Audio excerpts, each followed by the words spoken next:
कर्मयोग का सार तत्व कर्तव्य है। जो करने योग्य कर्म, सद्कर्म, अच्छे कार्य की भावना से गतिशील होता है।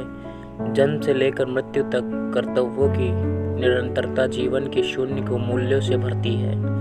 हमारे कर्तव्य ही कर्मयोग की चेतना है। राजयोग, भक्ति योग और प्रेम योग में कर्तव्य विमुख नहीं होते।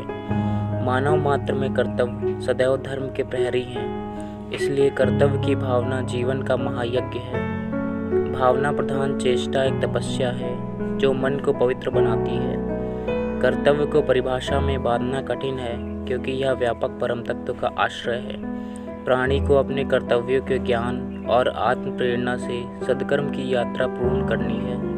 ऐसे कर्म जो करने योग्य नहीं हैं, वे कष्ट और संकट को आमंत्रित करते हैं। जीवन के उद्देश्यों को लक्ष्य की ओर बढ़ाना यह स्वयं को निर्धारित करना होता है। माता पिता, गुरु या ईश्वर इसको निर्धारित नहीं करते। कर्तव्य मनुष्य मात्र में स्वयं का चरित्र तथा आत्मबोध है। यह सहज और सरल आत्म अनुशासन है। जीवन भर सीखने और सीख को धारण करने की प्रबल प्रक्रिया से कर्तव्य का दर्शन प्रकट होता है।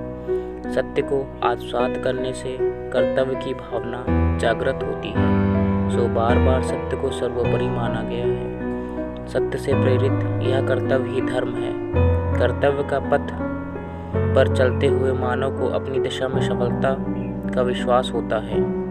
ऐसा महामानव सभी परिस्थितियों में कर्तव्य को सबसे बड़ी शक्ति मानता है। कर्तव्य को ही अपनी पूजा, प्रार्थना, आराधना, स्तुति और जप तप मानने वाला मनुष्य सभी दुखों तथा संतापों से मुक्त हो जाता है। हृदय में कर्तव्य का बीज एक वट वृक्ष बनकर संसार को शांति और समृद्धि की छाया भी प्रदान करता है।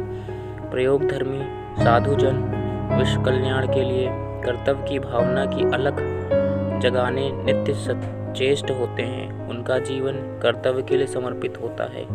साधारण व्यक्ति इसी भावना से अपने लक्ष्य को पाने में सफलता अर्जित करते हैं।